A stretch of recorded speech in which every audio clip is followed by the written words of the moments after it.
Bonsoir à toutes et à tous, soyez les bienvenus dans la grande édition de TV7. Nous sommes le jeudi 24 juillet, voici les titres de cette édition.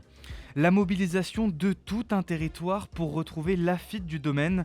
Depuis 8 jours, le cheval d'un vigneron s'est tout simplement volatilisé. L'inquiétude et la tristesse ont envahi son propriétaire qui multiplie les battues pour le retrouver. C'est un retour presque à la normale. Après 10 jours de suspension pour alerter sur la situation financière, l'entreprise d'insertion Le Relais, qui récupère les vêtements usagés pour les recycler, a repris aujourd'hui sa collecte. Mais vous verrez que pour autant, les problèmes sont loin d'être réglés. Et puis chaque été, vous le savez, les saisonniers font leur grand retour dans les vignes des propriétés. Une main-d'œuvre précieuse qu'il faut loger décemment.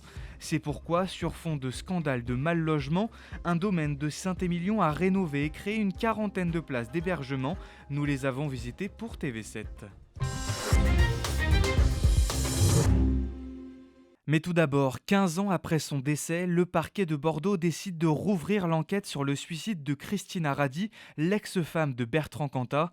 Dans un communiqué, le procureur de la République de Bordeaux indique avoir pris cette décision suite au visionnage de la série documentaire Le Cas Cantat, diffusée sur Netflix en mars dernier.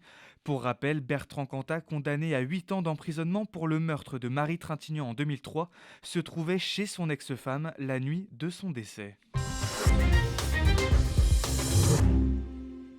C'est une disparition aussi rare qu'inquiétante. Dans la nuit du 15 au 16 juillet dernier, un cheval de race percheron s'est volatilisé à Anglade en Gironde.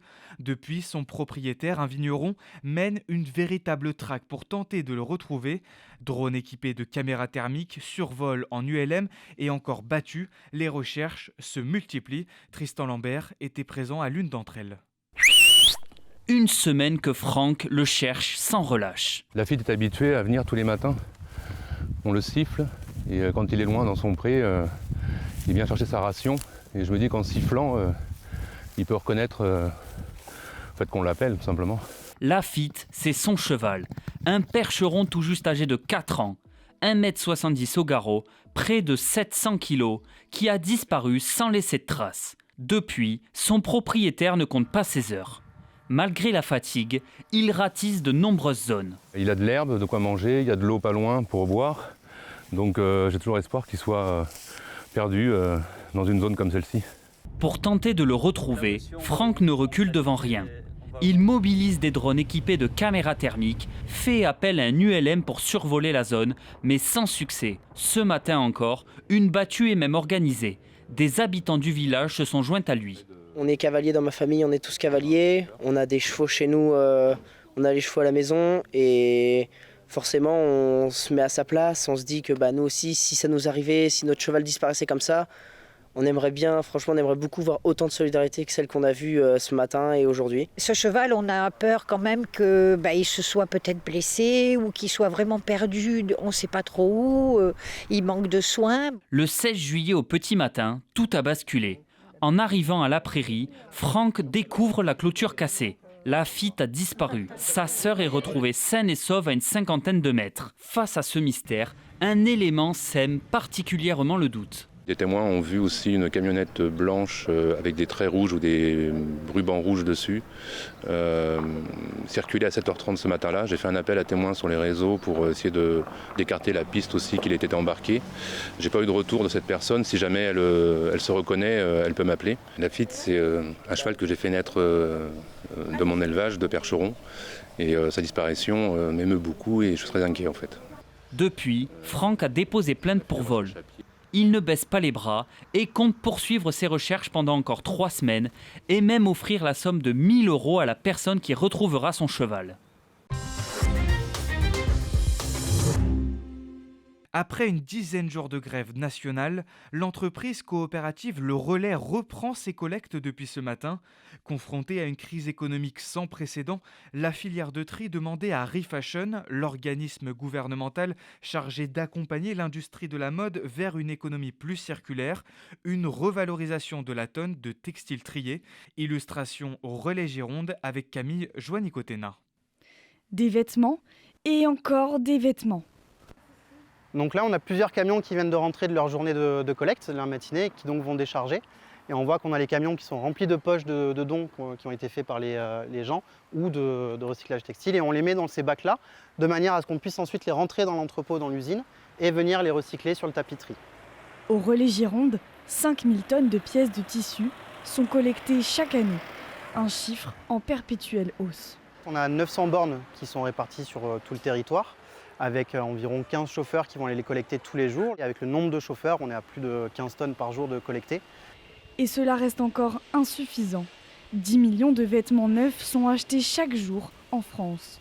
D'après les équipes rencontrées, il faudrait doubler le parc de bornes de collecte pour récupérer, trier et valoriser correctement le textile. Je suis agente de tri et je capture tout l'avènement pour la qualité de la boutique.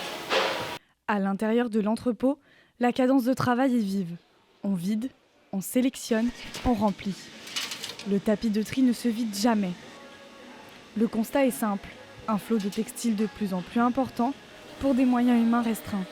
Résultat, le relais demande plus de financement. On soutient le mouvement du relais qui a demandé une subvention supplémentaire par rapport à l'existant. Aujourd'hui, on perçoit 156 € par tonne triée. Le gouvernement a finalement revalorisé la tonne à hauteur de 223 €, soit une enveloppe totale de 49 millions d'euros pour la filière.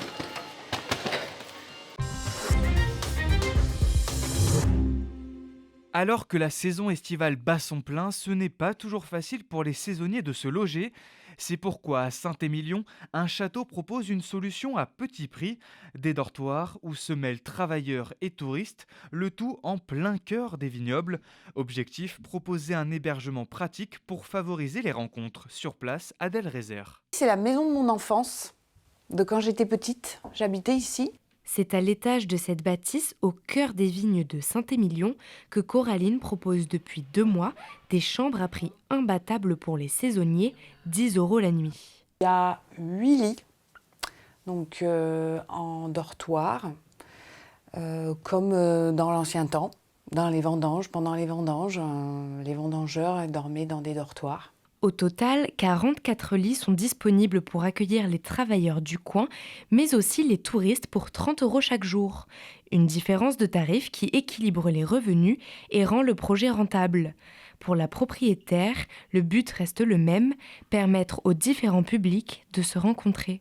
Il y a le monde d'un côté des travailleurs saisonniers qui sont dans la vigne, et puis de l'autre, il y a ceux qui boivent le vin, qui le dégustent. Je rêvais d'un lieu où ces deux mondes-là se rencontreraient. Le château s'est transformé avec des rénovations pour lutter contre le mal logement des saisonniers. Et le concept atypique semble plaire au public qui profite des espaces communs. J'aime vraiment ce concept de travailler et en échange d'avoir de bonnes conditions de vie, de pouvoir profiter d'un nouvel endroit. Le premier soir où je suis arrivée, il y avait vraiment un repas où tout le monde mangeait ensemble, dehors sur la table. Un pari original dans une zone où il faut généralement débourser plus de 100 € pour une nuit d'hôtel en pleine saison. Voilà, c'est la fin de cette édition. Merci à vous de nous avoir suivis. Passez une très belle soirée avec nous sur TV7 et à demain.